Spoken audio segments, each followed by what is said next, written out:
It's not a bird, it's not a plane, it's Superhero Slate. It's a weekly podcast where we talk about everything that's great, like movies, TV, superheroes. It's Superhero Slate. Oh yeah. Hello, everyone, and welcome to Superhero Slate, the show where we run down the latest superhero entertainment news. We love TV, movies, and superheroes. So let's talk it all out. My name is Chris. And my name's Mike. And this week, we're celebrating 500 Superhero Slate episodes. Mike, 500. Oh my gosh. It sneaks up on you, and then you realize, how do you celebrate 500 episodes? And you just think, all the wasted Sundays. Chris, what could we have done? What could we have done to be more productive rather than sitting down and recording this for 10 years? 10 years, hour to an hour and a half episodes. We actually have a lot more if we include the review episodes that weren't numbered technically. So we're probably closer to 575, 600, but it's still been fun. We're coming up not only just 500, that means on January 1st will be 10 years. 10 years of this whole show, Mike. And, we could have learned a new skill, probably had a second job or something. I don't know. We could have just invested in the stock market and just over 10 years, just gained a gradual, impressive just return and, go on vacation. But instead, here in my bedroom in front of a microphone. Yeah, that's right. Same thing. Going into Google Docs, doing the same thing. Literally, we have the same intro we've had since episode 1, I'm pretty sure, here at the beginning of the show. And I've copied and pasted that same intro every week since then. We've gone through how many houses, how many towns we both. Well, you were already married. I've gotten married. Different houses, all this other fun stuff. So it's fun to. No, I don't think I was married. I don't think I was married yet. No, you were. You were. Wait. Was I? Yep, you were. Well, hold on. I'm glad my wife is downstairs and not listening through the door. Because we just celebrated our 10-year wedding anniversary. In 2014, and we started the podcast in 2015. Oh, wow. For some reason, I feel like we started it right out of college. Yeah. But I guess it was a couple of years until... Yeah. No, it's been fun. So thank you, Mike, for showing up most Sundays. Not last Sunday. To hell with you. No, I'm kidding. No, we had Superfan Jim step in last minute on Monday night there. You had some plane problems. Not your fault. We were going to record, but... aircraft delays. I did get to fly back because we had to switch planes and switch terminals, which is a big headache. And it's extra annoying when the flight is only 2 hours. And it's like, it shouldn't be this much work for a 2-hour flight. Yeah. But we had one of the planes that was vinyl wrapped in Toontown for Disneyland. I was like, oh, this is awesome. Is this plane just going to land in Anaheim? I would love to just step right off in front of Mickey's Runaway Railway. Yeah. So that was fun. Because when you get on those, that breaks down every time, Mike. So please do not get on the Runaway Railway. But I wish if they could do, I wish they could do just a little something on the inside of the planes too. Because I only knew because the way our terminal was, arranged with the windows, we could just kind of barely see the plane. We could see a back half of it. I was like, I wish when they do branding on the outside, bring it to the inside of the plane, just a tiny bit. I don't know what it is, if it's just some stickers that you throw up on the wall, put Chip and Dale in the bathrooms. I don't know. I think there's an awful great opportunity here because when we came out to you, we all the safety videos and security videos, they were not the flight attendants doing it anymore. It was videos you watched, right, or listened to. Mm-hmm. So could they have voiceovers of the characters? Could they have some little animated safety videos to kind of just would be great. Couple down with it? Because I think there's small opportunities, small wins like that. Are they providing an extra snack that's Toon themed? Get the Biscoffs, but it's Mickey Mouse Biscoffs. So I was unfortunately I missed episode 499, but I was glad a long time fan of the show, Jim, was able to step in and fill in. Feels pretty ceremonial. He kind of set up the 500th episode so I can step back into my boots and knock it out of the park. Yeah. But I feel like I should just let the air out of the tires right away. And in typical Superhero Slate fashion, we are celebrating a mammoth 500 episodes by not really doing that much different. Chris has a little bit, of a Right. fun thing that we're gonna do at the top of the show. But I mean, I feel like we recall like a few weeks ago, we're like, oh yeah, we're coming out on 500 episodes. Should we do something? And we're like, oh, what do we do? What do we Like, do? Yeah. if anything, getting to 500 episodes requires an absolute dedication to repeatability, consistency. So throwing new fancy things into the show, like some sort of special segment, that's not how you get to 500 episodes. Yeah. So I feel like we're in tune with the show of just like talking about the news again. Yeah, wait, what's working? What has worked for 10 years? It's this. It's exactly this. And I think one of the cool things is, we're now live on YouTube when we record. That's been the past year. I think that's awesome. So if you are listening to us on a delay, you can usually subscribe to our YouTube channel and get a notification when we're live on YouTube, because this show is live. We that is a dedication to our craft. Like, how little do we edit this show at the end of the day, right? We give you the news and you get us, who we are. So it's fun. But it's straight news. So I'm going to jump into the main topics here. We're going to talk about Fantastic Four's Galactus connection at the top here. That gives a new synopsis. Denzel Washington is going to be in Black Panther 3, a movie that hasn't even been announced yet, Mike. That's the fun part of this. Since he's out doing the rounds for Gladiator 2, I think is out now, so people are watching that. And the What If voice cast has been announced. The returning cast, I guess, the MCU, the people in the MCU who are coming back. And more at this. But I want to say, yeah, go ahead. I was just going to say, I kind of wish our 500th episode would have landed last week when we had a whole like D23 recap and some fun news and trailers. Yeah. So this is like where we really flex our podcasting skills. Of like, we got some news this week for sure we're going to talk about, but as I scroll through this document, half of it is just a list of actors' names. I had real high hopes early on this week. I'm like, all right, this is great. This is going to be some good news. I'm just going to put all these names in here for SEO value, all these actors' names. And that's about it. That was the last bit of news I was able to add, because it's been a light week. It's coming up on the holidays, right? We, one of the big things we're anticipating, and we just don't have it in here, is the Superman trailer, right? At the turn of the new year. Marvel shows are wrapped up until December.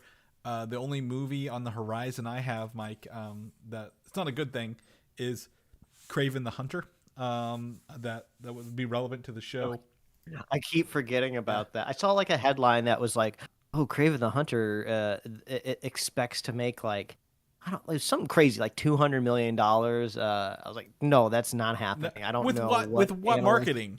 There's no trailer. They didn't even put a trailer in front of Venom, Mike. And like, that's the most disappointing. Like, literally, you should be hyping this up, because it is Sony's first R-rated foray. I've heard it's very hyper violent, and that's probably about the biggest, green flag for me. I'm like, I want to see what kind of violence they're bringing to this. They've got Russell Crowe on the cusp of Gladiator 2's out. He's known for Gladiator, and instead of being in Gladiator 2, he's in Kraven within a month later. So there's a lot of opportunities to play off this, but I'm not feeling it. I don't think they have any faith in it.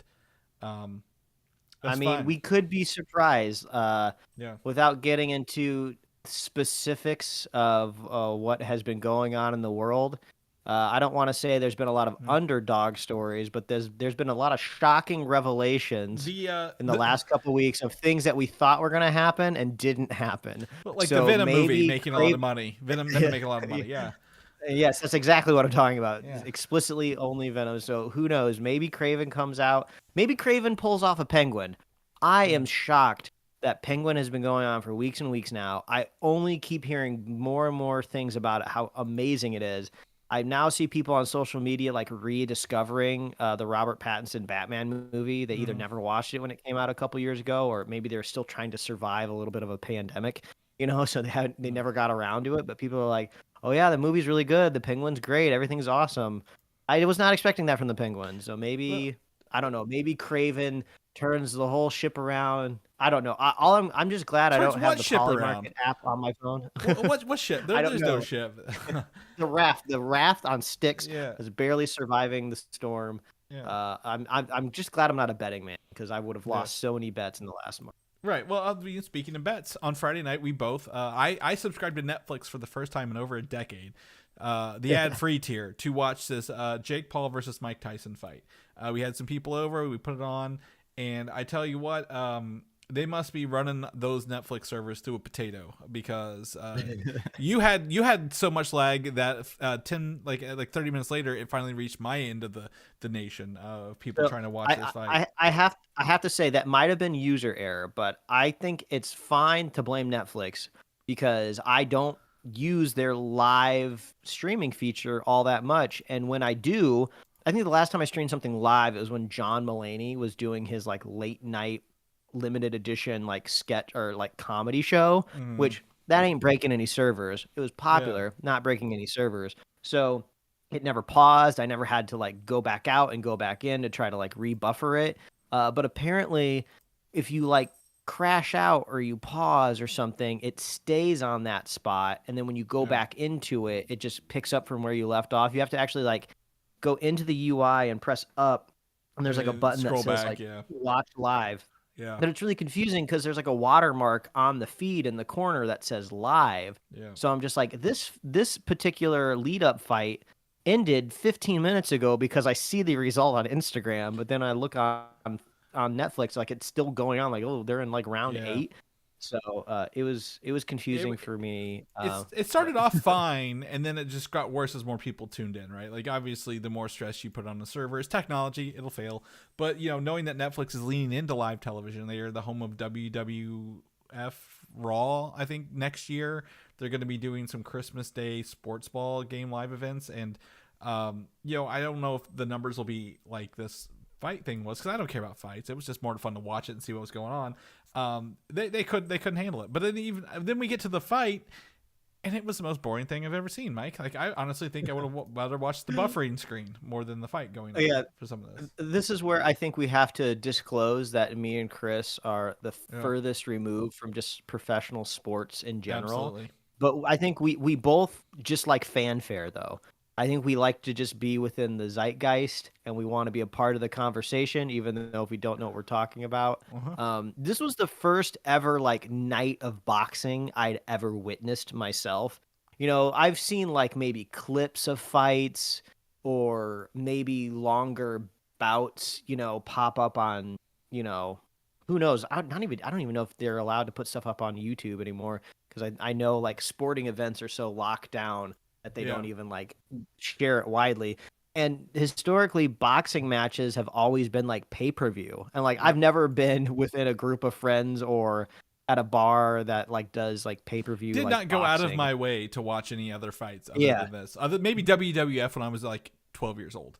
But like leading up to it, I was like, well, this is great. I hate Jake Paul. He's like just he accurately describes himself as like the problem child. And it's like, well, I guess I unfortunately have to agree with the man. So like if I can watch him get punched in the face and all I have to do is hit a couple buttons on my Roku remote and it costs me nothing technically, it's like I'll give it a shot. It was nice, hopping in the group chat with you guys, trying to figure this out. It was just interesting being exposed to boxing in general. Like if you kind of remove the barbaric nature away from it, I think it's like an interesting sport. I was kind of like picking it apart, like the gamesmanship part of it. I was like, oh, okay, interesting. I didn't know that they get a little bell that tells them like 10 seconds before the round is over, and that's kind of like the time to look out for them kind of doing like little like last minute moves but just before the round ends. You get your extra points. There's a lot of combos. I was like, there's a lot of strategy here to getting punched in the face, which I appreciated. But then of course there was the whole like storm around like, Mike Tyson, one of the greatest boxers of all time, coming back into the ring, but he's like basically a senior citizen. And like Jake Paul is just like the most punchable personality and face on the planet. So, but I agree with you, Chris. It was the most boring fight of the night. Any of the other fights were actually pretty fun to watch. Like there was one that was, I think it was the second one. One guy was wearing these pink shiny pants with feathers, and I was like, all right, we're rooting for that. The women's fight, I think, was the most brutal. They were really jabbing each other. There were a lot of punches thrown. One lady got cut in the face with an accidental headbutt. Even like I guess the manager of the one who lost got on and like had threw a tantrum on the microphone afterwards, and was like, it's not fair and all this other stuff. So I am absolutely obsessed when they go back to their corners. The little like just on hand medics, or I don't even know what they call them. I think I saw like a lower third that is it cutters? Like, cutters, yeah, that's their name. I was like, that is like the craziest job ever, because they have like mere seconds to patch up just like a mashed potato face as fast as they can. Yeah. And the only other exposure I have to that was like back in high school with some of my friends. We used to play like I think it was maybe on the 360 or something. It was like, fight there's night a on box. 360. Yeah. Yep. And you got to be the guy. Yeah, It's like I don't want to box, but hand me the controller when I get to Yeah. like rub the cold compress above your eye. Yep.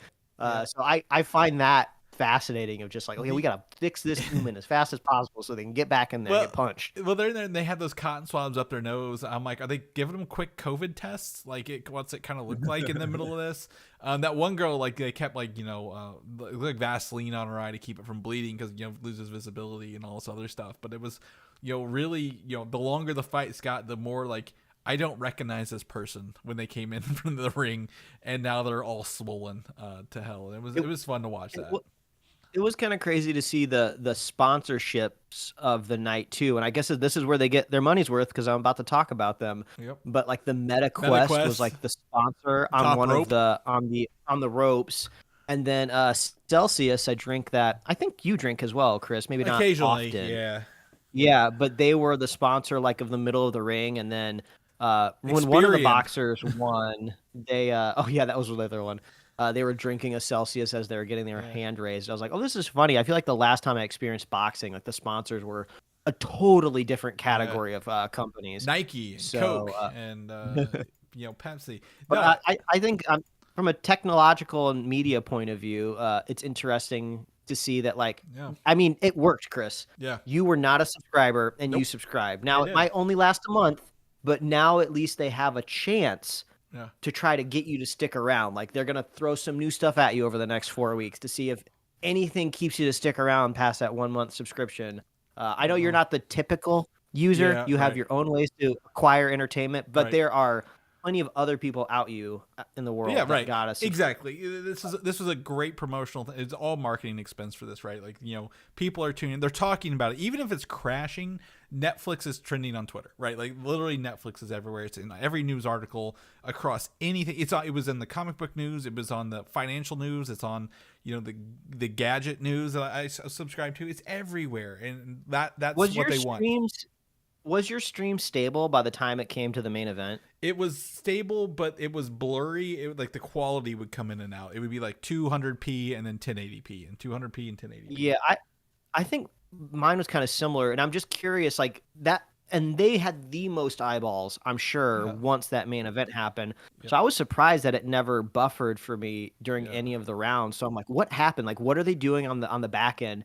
When it started, like, crashing at the beginning of the night, did they just send a bunch of engineers out to any Best Buy that was open and bought every computer that they could find? Just start plugging anything in. My guess is they probably got like an Amazon or like a Microsoft Azure server, wherever they're feeding the feeds to. They were like probably had those engineers on both teams on standby. Like, how can we get more bandwidth? How can we open this up? Reduce the stream quality when it's full rather than cut it off, right? Because I don't think that's an option on Netflix, and correct me if I'm wrong, Mike. You don't say variable quality like you do on YouTube, like auto quality. I think it just does it automatically. Yeah, maybe there's like a secret setting if you go to like through the website and log in and change some preferences, but no, it's been pretty much set. Yeah, and user friendly. Yeah, so I think it was that, but like it got through there. I did use it to yesterday because my friend and listener to the show, Patrick, and his wife came in and visited us for this weekend, and it was a good time to have them around. And we did not watch the Great British Baking Show this week because they watched it as well, so we got to watch it together. And since it was past Friday, I was able to watch it on Netflix yesterday rather than the other ways I would watch it on a Tuesday. So I do have the two Netflix shows I do watch ready to go there. So one was boxing, one was a Great British Baking Show. So that they did get two streams out of me, Mike, so far. But I'm gonna forget I even have Netflix within like 3 days because I'm gonna get back to that. But other than that, I'm gonna keep talking about Patrick because Patrick, you've met Patrick. He was in my wedding. I've known Patrick about as long as I've known, as long as I've been in college, my freshman year. So coming up on 20 years next year.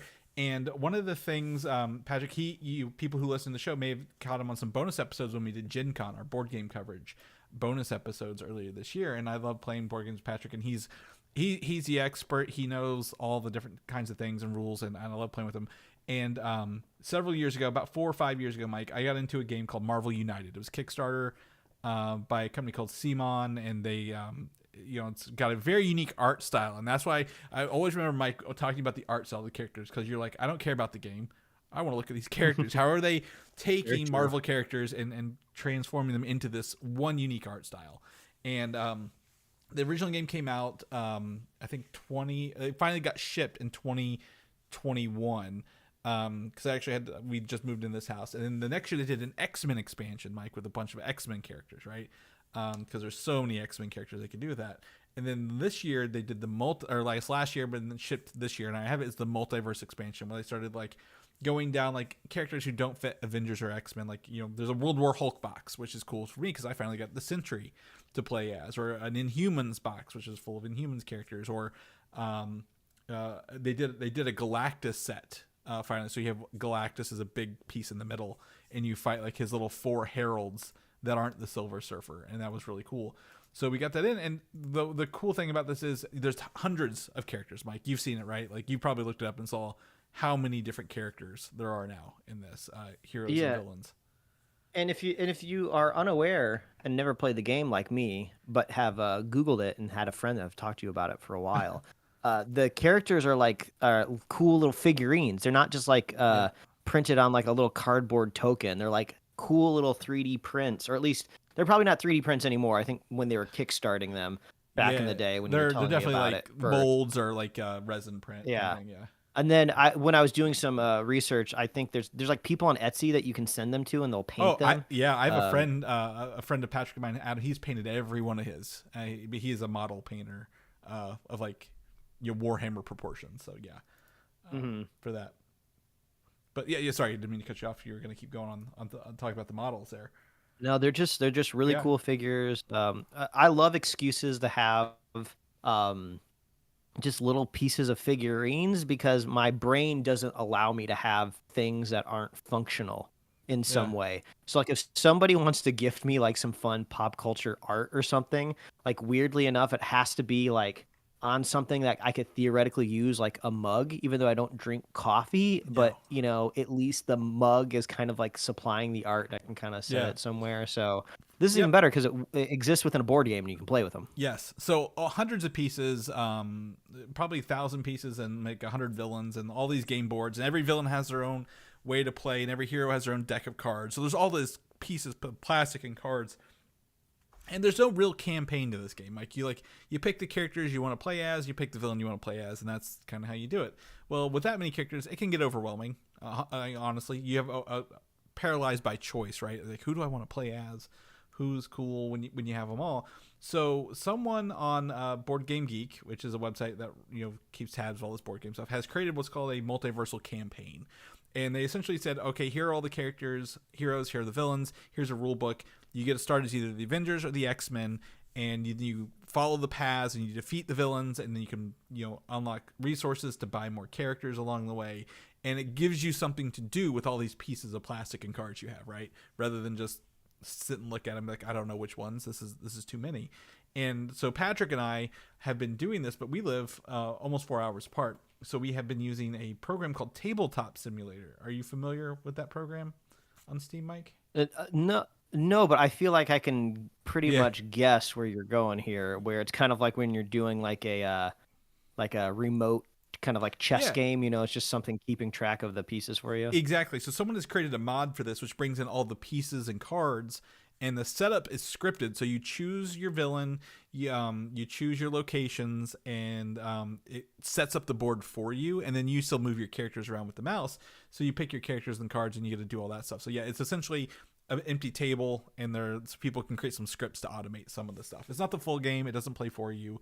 You still have to move everything, but it's really fun to do. And me and Patrick have been going through Marvel United's campaign, playing by all the rules provided, unlocking characters and beating villains. So like when you lose, so we have like 33 characters unlocked right now, but like if you lose with a character, like they're marked off the list and you don't get to use them again unless you come across a space on this big, huge board that says you can revive a character who's been removed.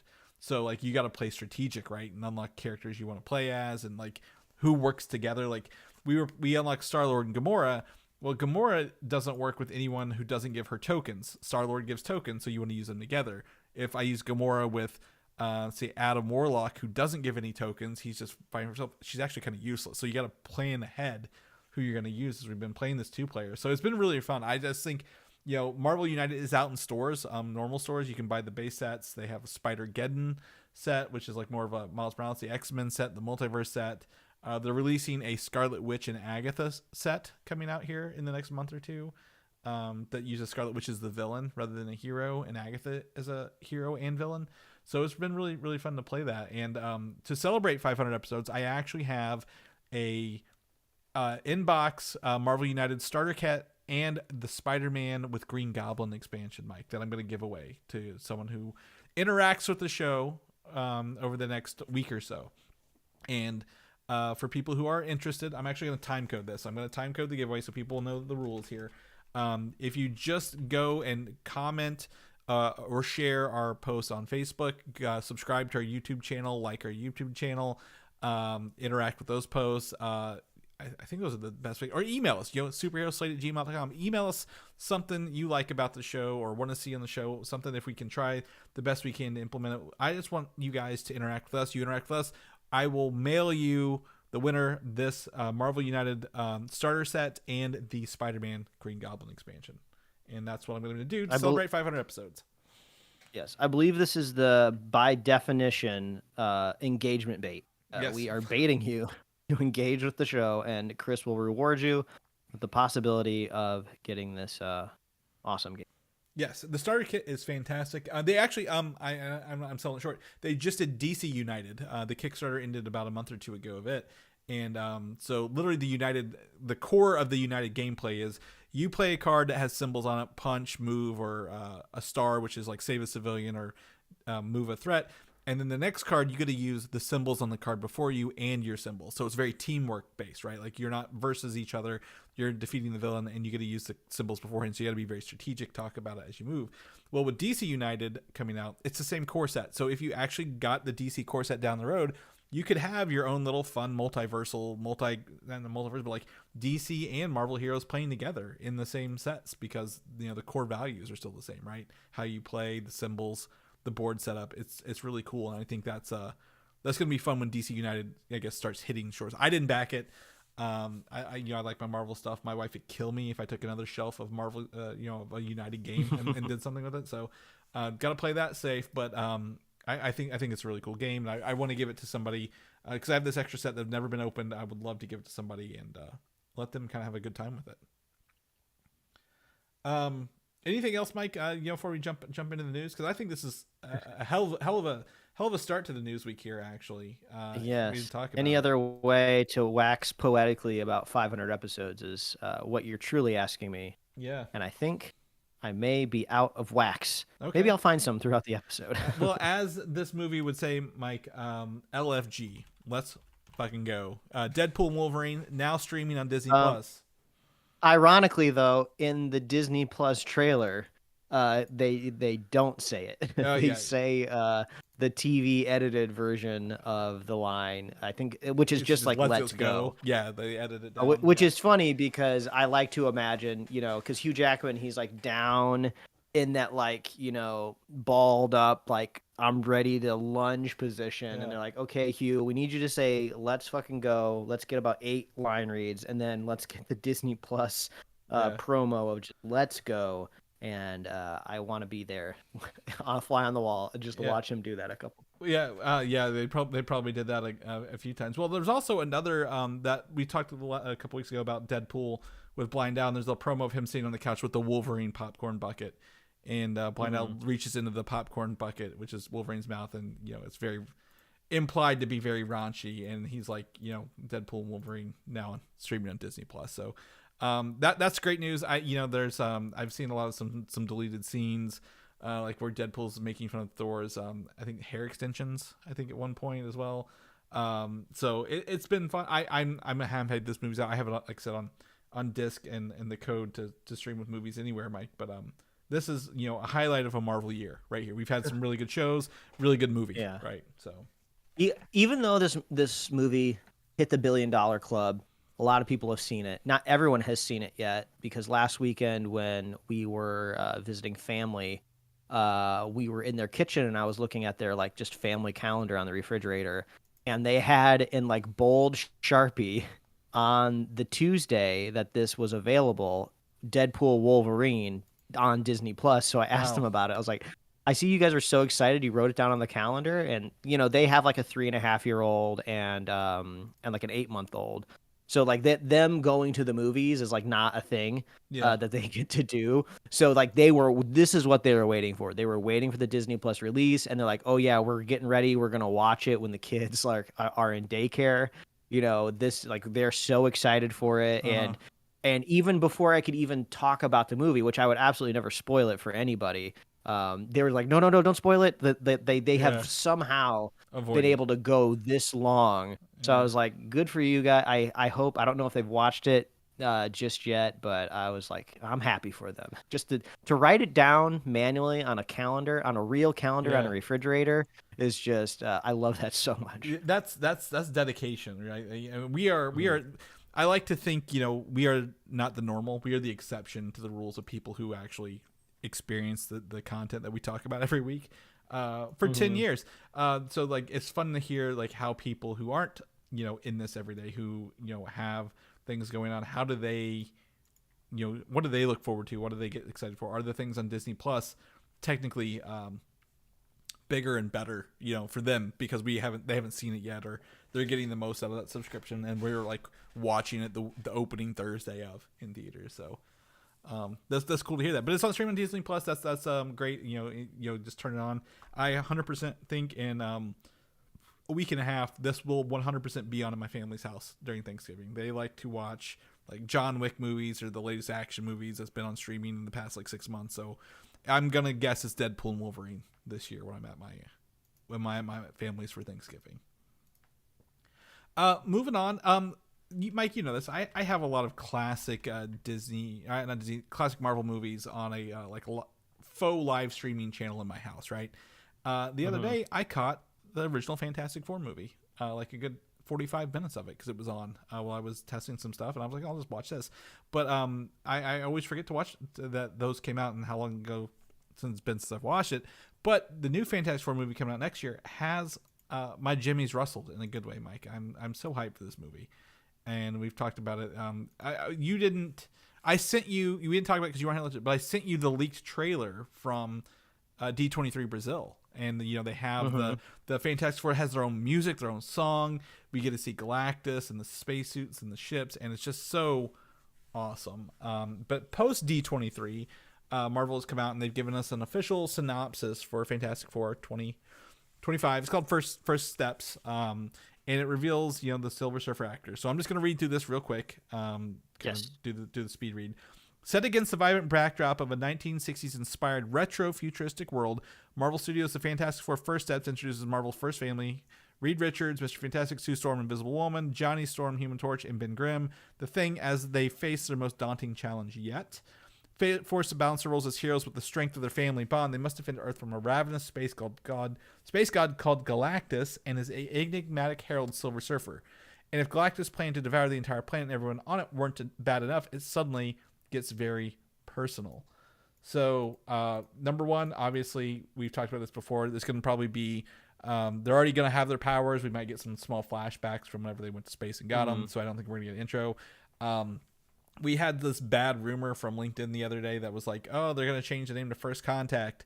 Well, it's still First Steps here. They've announced that again out loud. Like I've been seeing a lot of chatter about like these synopsises and what the movie is going to be about.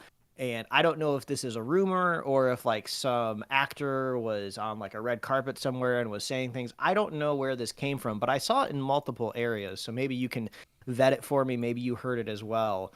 But I was kind of fascinated by the angle because I'd never thought about this before, because we kept thinking about the Fantastic Four as these beings or these characters that exist in another universe. And at some point in like the third act, at the end of the movie or something, they would be thrown into the sacred timeline, our normal main MCU universe. And they would be kind of like fishes out of water, but they would be helping save the multiverse at the end of the day, right? But I am seeing things where now it's the opposite way, where possibly the event which gave them their powers, whether it's in space or a lab experiment, whatever happened, kind of thrusts them into a different universe. So we are seeing them trying to make the best out of this retro 60s universe that they're basically stuck in, and they're trying to find a way to get back to our normal MCU timeline.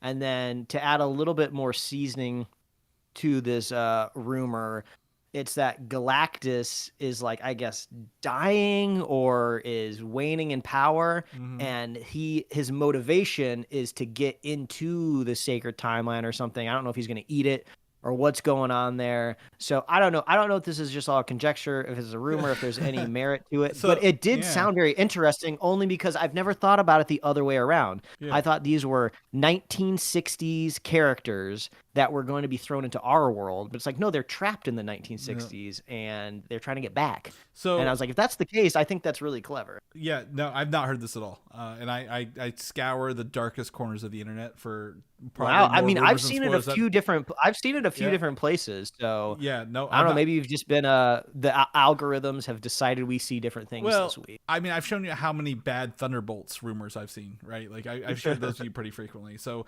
the internet is a very weird place right now with rumors and obviously AI generated images and stuff like that. But I've not heard that yet. I mean, obviously anything could go. We don't know anything about this. So the one thing I'm gonna go with this is a ravenous space god, which is the first time we've heard Galactus called that. Right? That's an interesting title. It's not just like, oh, he's just out eating planets. He's a ravenous space god. So I'm gonna, hopefully that's pretty excited. And then he wants to devour the entire planet. That's confirmed. That's what Galactus does. He eats planets, but it gets very personal. So the personal link is I've heard a lot of rumors that Franklin Richards, the son of Reed and Sue, is we've heard that the baby will probably be involved in this. So is it a baby? Franklin Richards, does he want him to be the new Herald of Galactus? Does he have powers that Galactus can use to cross the multiverse as well? I don't know. In the comic books, this is kind of based on the Earth X, which has the Shala Ball, Silver Surfer, played by Julia Garner. It's that Franklin Richards literally was the replacement for Galactus in Earth X. Like he went to the High Evolutionary, which we met in Guardians 3, who was probably not a part of this, and was like, hey, I need to be Galactus to restore balance to the universe. In the regular Marvel universe, there's a future where actually Franklin's so powerful, Galactus becomes his herald, the herald of Franklin Richards kind of thing. So he's a very, very powerful character in this. And I'm like, well, what makes it personal? Like, is it, what is the personal connection? Is it the child? Is it the family connection? Like, what are they going to pull out of this and make unique to tell this story? Because they could have easily, Mike, and this based on your rumors, put this in Marvel today and be like, all right, well, we're going to create the Fantastic Four now in this universe, and they're going to be MCU based. But they've instead gone into a 1960s inspired retro-futuristic world where there don't seem to be other superheroes but the Fantastic Four. So what angle is that? Is it just the visual angle? Is it the story angle? What are they going to do with that? Because I think regardless of what it is, even if we predict it, I don't know if either of us are right, or probably maybe a mixture of both, is that it's going to be a fun time to watch, right? Like even the trailer I sent you was like, I'm like, oh, this is so energetic. Yeah, this movie is incredibly pivotal for the MCU going forward. It kind of is like a little bit uncomfortable with how much story is being placed on this movie, because we've already heard, it's heavily implied that we're gonna see I want to say Tony Stark, Robert Downey Jr. Dr. Doom, before Doomsday, which makes sense. He's probably going to be in this Fantastic Four movie in some way, right? This is going to be setting up like big multiversal battle world stuff. I think a lot is going to be set up within this movie, and it's just a fun, very unique world that we're going to get to see aesthetically. And yeah, I'm very, very hyped for this. Obviously, we are excited for Thunderbolts because I think there's some characters in there that we were really excited to see for the first time, and the trailers look really cool. I'm so excited to see just a real like kind of Bucky Winter Soldier, at least in some facet.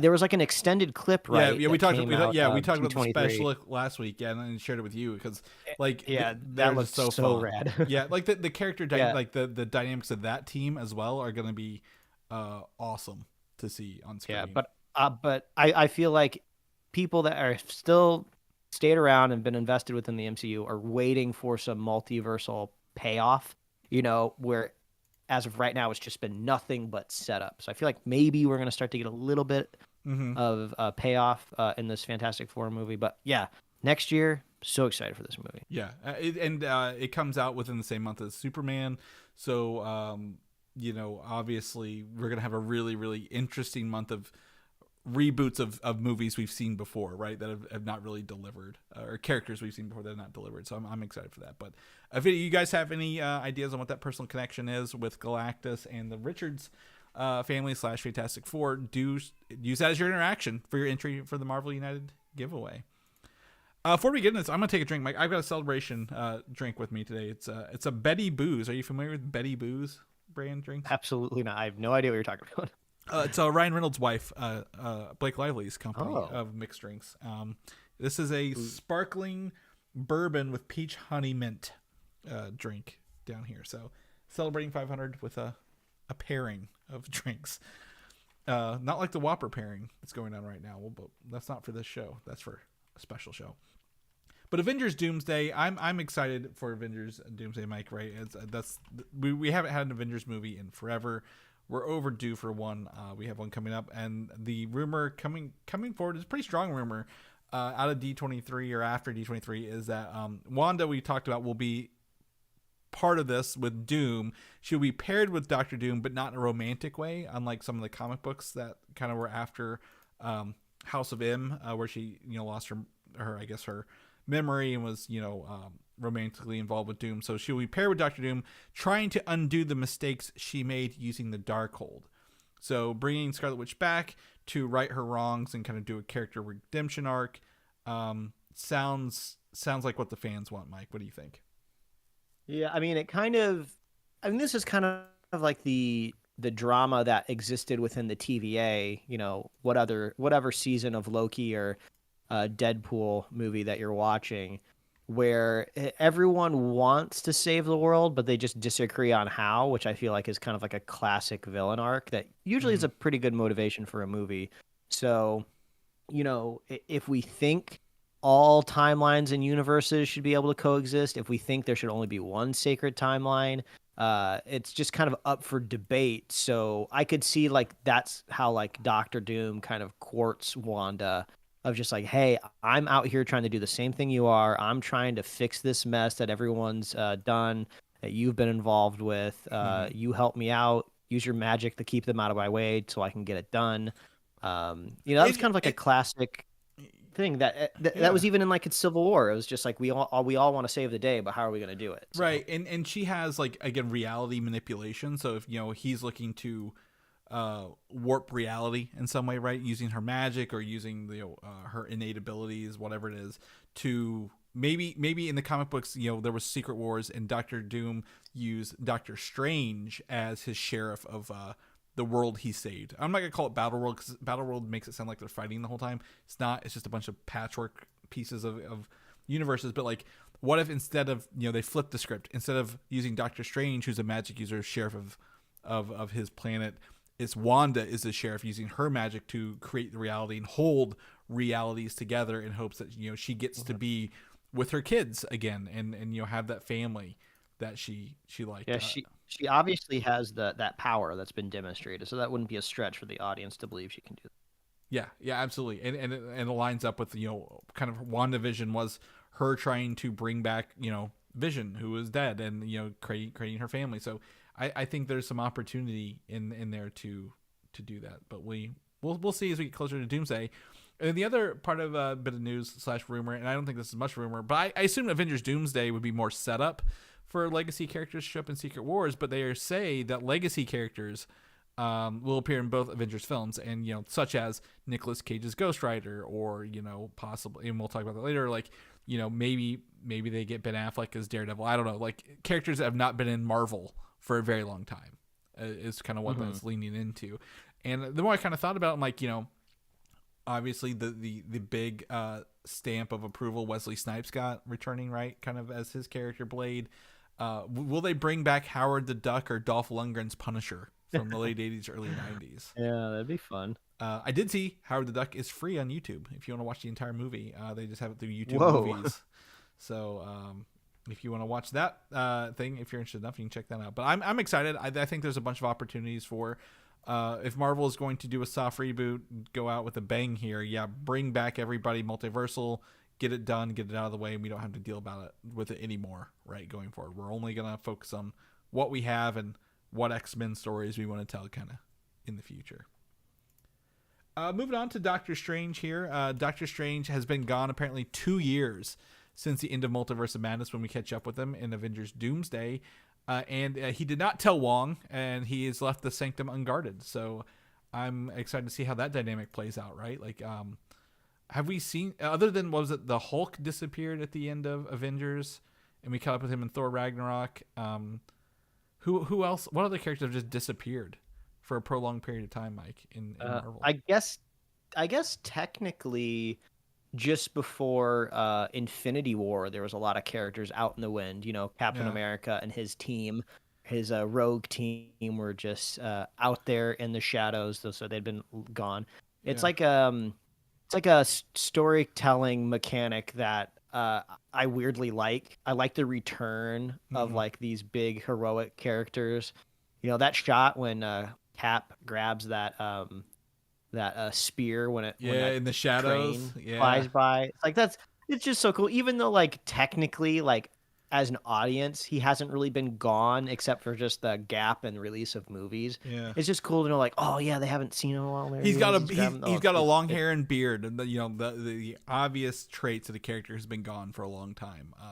When his hair is grown out, I'm curious if you know, we see some interaction between Strange and Spider-Man then, of just like, hey, where have you been? You know, I still live in Brooklyn. Haven't come across you at the Sanctum, you know, something like that. Would he be, does he technically remember Spider-Man after the spell, or was it everybody? Yeah, well, it's funny if you say, I think, well, that's a good question. I have to go back and I don't remember exactly how that ended. Check that out. If the Sanctum has been unguarded in a way, I doubt that this has been built into the story at all, but I know that in the trailer for Ironheart, they kind of show her kind of being strung along for like some sort of like heist or something like that. Yeah. It'd be kind of cool if maybe like while the Sanctum was unguarded, they set up like a Disney Plus show where like somebody within New York like snuck into the Sanctum and like stole something. I'm gonna stop you because you're onto something here, because the villain of Ironheart is Red Hood, who's a magical hood. Like that's demon possessed. Maybe I am. Yeah. Maybe I have stumbled across the plot line in Ironheart. Yeah. Actually, I mean, obviously they planned that like 3 years ago when they filmed that, but like if he got the Red Hood from the Sanctum, like because he heisted it and it wasn't as protected. I'm not sure, like, you know, when they say the Sanctum's unguarded, does that mean it's fallen? Does that mean, you know, like maybe like they become more militant, or like they've changed how they've operated without like the Sorcerer Supreme, you know, to protect it? What has Doctor Strange been off doing with Clea in the dark and the other multiverses, like stopping incursions? Is he gonna come back like a weathered person as well? Like, you know, I've seen some things, we've done some things we're not proud of, kind of thing. So I'm interested to see. Hopefully, he doesn't come back as clean cut as he ended, because I think a rugged Doctor Strange. I caught the intro to Multiverse of Madness right when he's like protecting America Chavez. I'm like, give me some rugged, powerful Strange, like who can do awesome spells along the way. So yeah, I'm excited to see that. So glad. Good idea, Mike, about the Red Hood.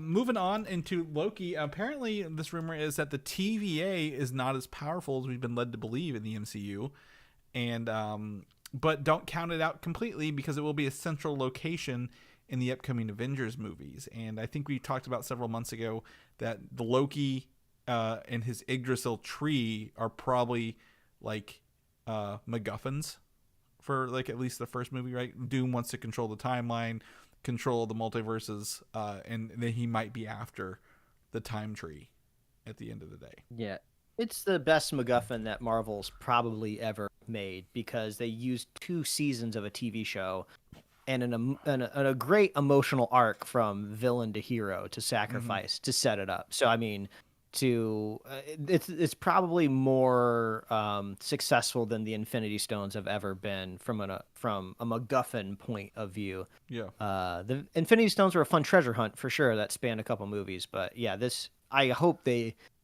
think they understand how much storytelling juice that Yeah. they have from this Loki show and storyline, and it seems like they're taking it seriously and they're going to Yeah. do something cool. And I think it was set up even to do that before the Jonathan Majors incident where we lost Kang, right? Like, it feels like Kang was going to like know of this time tree and try to get his hands on it. And now that, obviously that's out, they can just swap it to Doom kind of along the way and do that. So I'm excited to see that. I like the, again, our entire show visual on YouTube is based on the TVA monitors. Deadpool leaned back into the TVA recently with this movie. So I think there's a lot of fun, retro futuristic styles, but also cool locations, things that they can do from the TVA with their little teleporty boxes and doors. So we'll keep you guys posted if we hear anything more on the TVA. I'm excited for Daredevil. I was talking to someone today about Daredevil season 2 Daredevil coming out next year, and it's not season 2; it's a season 1 still was released by Marvel, and it's a very low res thing from the trailer that kind of came out D23. But we get to see Matt Murdock's his Daredevil in his new suit, if you will, the red suit.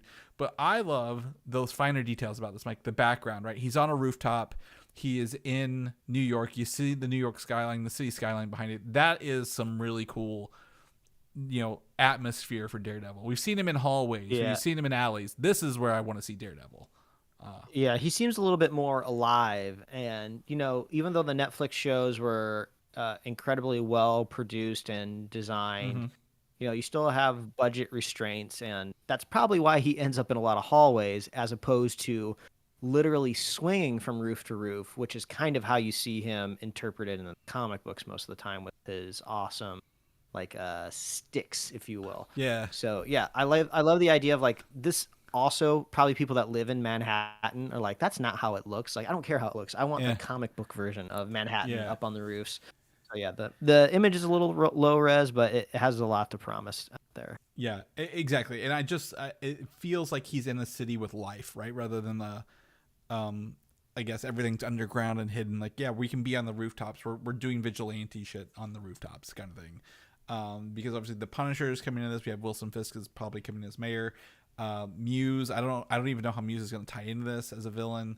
We saw Bullseye return from Daredevil season 3. I still need to watch season 3 along the way. So I'm excited for this. I think I can actually make this image better looking at the URL. I'm like, oh, there's some quality things here, but if I can update it beforehand, you take a look at it. But I'm very excited for Daredevil to drop in April.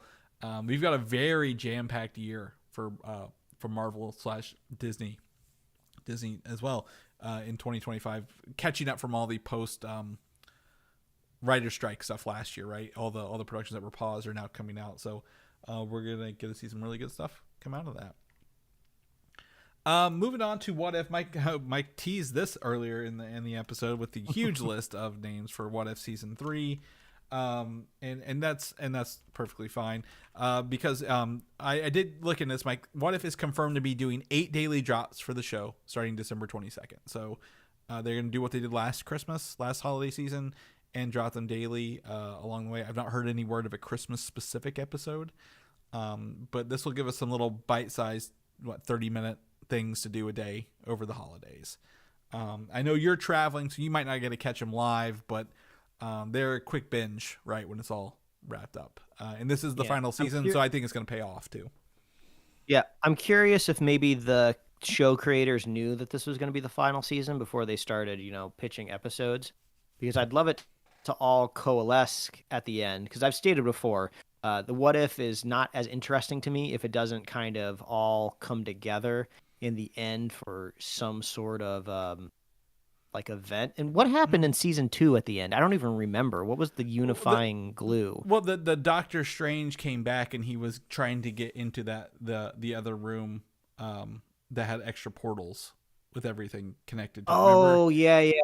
I remember. It was like that tall cave or something. Yeah, and that was- they were doing magic inside of the Yeah, this big open I room. remember now. Yeah. Okay, yeah. So I would hope we end up with something like that. Yeah, absolutely. And for you to confirm you, their next note is season 3 will have an important setup that will come into play later on in the Avengers films, Doomsday / Secret Wars. So the expectations I have, like, obviously Uatu the Watcher, voiced by Jeffrey Right?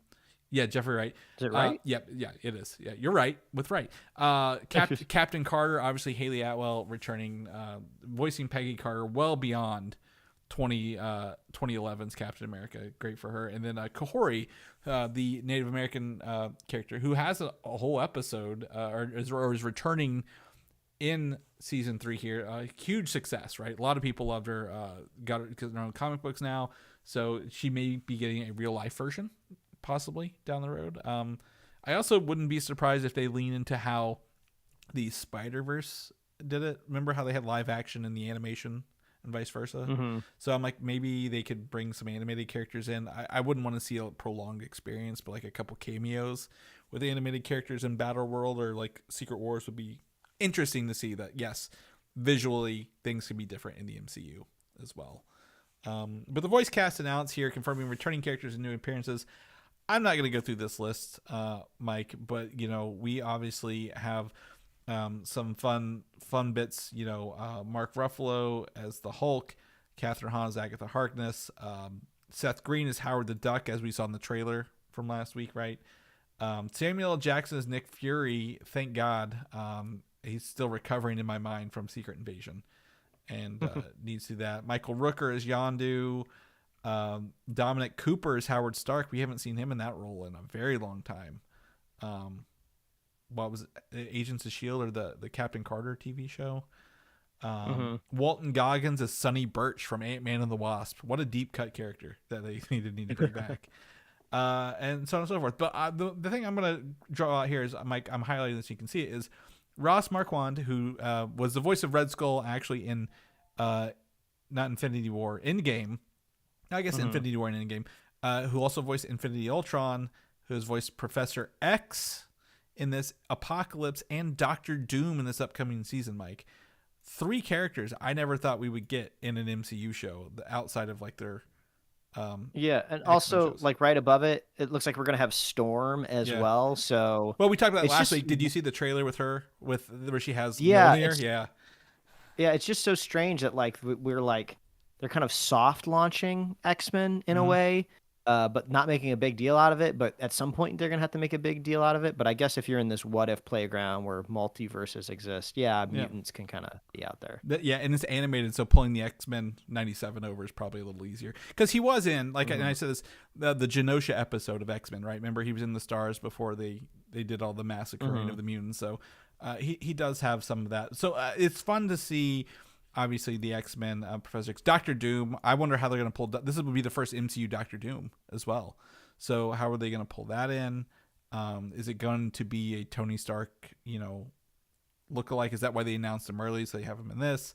And then the most obscure character, Beerbot 5000, is going to be in this show as well, Mike. So place your bets down what Beerbot 5000 will be doing, and where were the other 4,999 Beerbots? So this is cool. You guys check out this list. I'm excited for What If Season 3, Mike. I'm not glad it's ending, but I'm glad that they know that Season 3 is the ending and they're going to be wrapping it up for us rather than just like, oh, we canceled it out of nowhere kind of thing. So love that bit.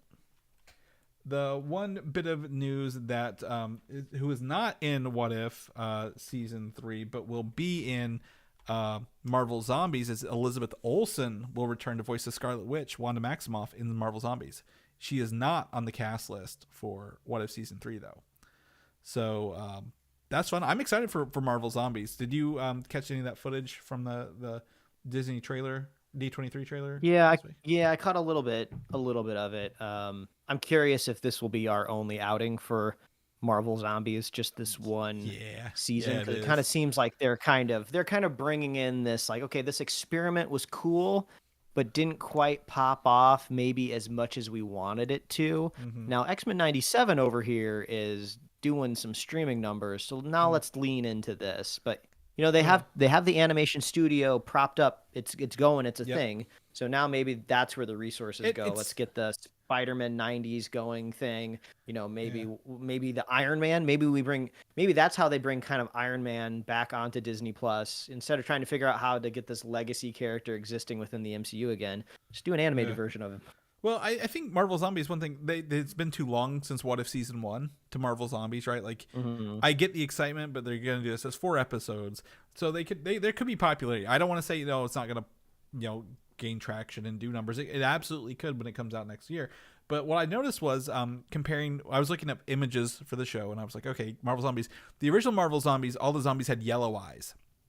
All the zombies in the new show have red eyes, and I wonder if maybe they're being controlled by a zombie Scarlet Witch. Probably. Because the one image shows Thanos with the Infinity Gauntlet, right? We saw that, I think, at the end teasing at the end of Marvel Zombies, and then they brought it back for this. So they're going to be looking to bring some of those characters. But I always complain about What If Season 1 was like, they didn't change a whole lot. They didn't have a lot of new characters. They weren't taking risks. So hopefully they do that with Marvel Zombies and really, break the mold, because all these characters are mostly dead. All the superheroes are dead. Like, you have some fun with this stuff. And we do know that Mahershala Ali will be returning in that as Blade / Moon Knight. So interested in that. But yes, Elizabeth Olsen coming back to Marvel, at least to keep voicing some stuff in these shows. We're gonna keep moving through this Avengers saga here. This is the last kind of like looking forward in this saga is Avengers Secret Wars. Is that the rumors the Council of Reeds will appear and make up with previous actors and new ones, so including previous Mr. Fantastics Ian Grufford, Miles Teller, Alex Hyde White from the non-released 1994 Fantastic Four, John Krasinski, and for some reason Adam Driver as Reed Richards. I didn't realize that the rumor that the Council of Reeds would show up, and everyone's familiar with the Council of Kangs now. Everyone's familiar with the Council of Ricks from Rick and Morty. Fantastic Four did it first years ago with the Council of Reeds, and I would love to see this be something in this. Even the Flash CW TV show did a council of I can't remember the character's name. Arrows? It was the actor. No, not Arrows. They did a council of, he played the yellow Flash, the Reverse Flash. In one of the seasons. Eobard Thawne, Council of Thawnes. Yeah, maybe, or I don't know. But there was definitely a council going on in there. So this is an idea that audiences are not going to be surprised by, but will accept wholeheartedly because they've seen it at other places. And I think people, very positive on John Krasinski's very, very slim role as Mr. Fantastic and Doctor Strange, right? Having Adam Driver would be interesting. Like, the more actors they can get to play Council of Reeds, that's what people are gonna do. They're gonna be sitting there doing the meme from with Leonardo DiCaprio, right, where they're leaning forward, pointing at the screen. Oh my God, I know him. And I think that'll be really fun to pull some of these deep cuts into Secret Wars, which I think will just be, hey, here's some really fun references. We know you've watched Marvel movies over the past 50 years, kind of thing. So this is fine. I think it's great. Let's see what they do and how do they do the Council Reads, because some of the reads were really cool. Like, some of the reads in the comic books, like, we have the Infinity Gauntlet and we do good things with the Infinity Gauntlet. Our world is better because we've all come together and pooled our ideas together and made our universes better. So I'd be interested to see where some of these come from and what they do with that. The artwork I did pull up showed Miles Teller as like the Maker version of Reed Richards, because like obviously that movie is a little darker, little thing. Like he didn't become a good Reed. He eventually became a bad Reed over time, if you will. So that'd be interesting. And then the other bit of news for the Secret Wars is that Nicolas Cage is in active talks to reprise Ghost Rider Johnny Blaze role from his previous 2 films. In case people didn't know, he was actually in the original Deadpool Wolverine drafts and concept art. You can find concept art of his Ghost Rider fighting alongside Gambit, Blade, Deadpool Wolverine at that final scene there at the Ant-Man skull. So that was cool. They almost got him, but he's out doing Spider-Man stuff right now, Mike. So they need to let Nicolas Cage finish Spider-Man, and then bring him back in as Ghost Rider for that. Did you ever watch the second one, the Spirit of Vengeance? No, honestly, Ghost Rider is a bit of a little hole in my Marvel Yeah. watching window. I So, would. I don't know. Maybe one day I'll watch them. Yeah, I think these are your workout movies, Mike. I would highly recommend your next workout movies be Ghost Rider 1 and 2. Idris Elba is even in the second one if you wanted to. So, Ooh. and then what's oh my gosh, Sam something, the guy with the big mustache who always plays like a Western dude. He's in the first one as like a historical Ghost Rider, like one of like from like the Old West kind of thing. So highly recommend them for just a past time. So sounds like Secret Wars is pulling out all of the stops, throwing all of the dollars at these actors, Mike, to do this. Or guess what? They're lying to us, and we're not going to get all these. They're just throwing rumors out to throw people off because Marvel is known to lie in their trailers. They are known to lie about their scripts. I was looking at some footage the other day from Just Jared, right? The photo scooping website from Infinity War, where they were filming scenes with Ant-Man and Doctor Strange, like Paul Rudd and Benedict Cumberbatch, that they never interacted in the movies. They were like on the streets of like New York. I'm like, this is wild. Like they filmed all this stuff and then they just never used it because it was to throw people off. So wild. Last bit of news here, in case people didn't know, again, Gladiator 2 is out in theaters after like 20 something years since the last one came out. Denzel Washington plays a big role in that. He's out doing interviews, and he says very off the cuff, matter of factly, that Ryan Coogler has written him a role in Black Panther 3. This movie's not even announced, but if you're looking to bring in again some African American actors to Black Panther 3, you want a big name. Denzel Washington is he's up there, right? Like he's done a lot of action movies.